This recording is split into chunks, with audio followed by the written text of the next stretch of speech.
All right, heading back to school is an exciting time for students and parents, but it also can be a little stressful. Getting a school routine up and running can offer some challenges. We're joined once again by licensed professional counselor Kesha Simmons with the Family Connection Center. Today we're talking about successfully navigating from summertime to school time. There are several things that parents and kids need to get back in order to get back in school. Kesha, good to see you.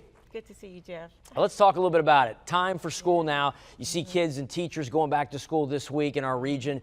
It's an exciting time, but it's also stressful because you have a new year, new teachers, new students. Everybody's in a different situation for bus drivers, principals, everything. What specifically do parents need to do with their kids to kind of get them in that mindset and get them back into that school routine to help them? Right. Well, the first challenge is going to be coming off of summer break, right? Right. So establishing a routine, getting them back. We typically say about 2 weeks prior to. And when I look at social media, a lot of parents have been doing that, you know, so 2 weeks prior to school start. But the first day of school is tomorrow. So we got that part out of the way, but making sure you have a routine. Then next, you know, school supplies. We had a lot of supply giveaway for the little ones. The older students, the supplies are a little bit more complex, right? So what we typically tell parents to do with that is to get with the schools. A lot of times teachers have their own supply list.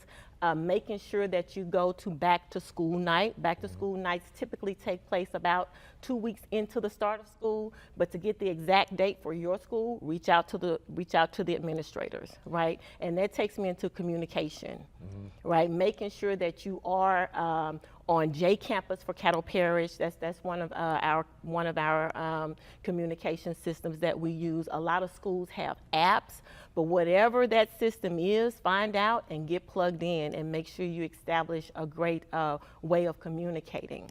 You talked about organizing the school supplies and then also homework space. They need to have a place where they can go and focus at home, you know, to get ready for the next day and doing their homework. Right. That's also important. And sometimes it's hard to find a spot where you can get in the zone, you know? Right. Good point, Jeff. One of the things that I would encourage parents and students to do anywhere besides the bedroom. Right, kitchen table is ideal, but anywhere besides the bedroom, because bedroom obviously is a space for relaxation, and that's typically where all of our distractions are, right? So you want a common area of the home.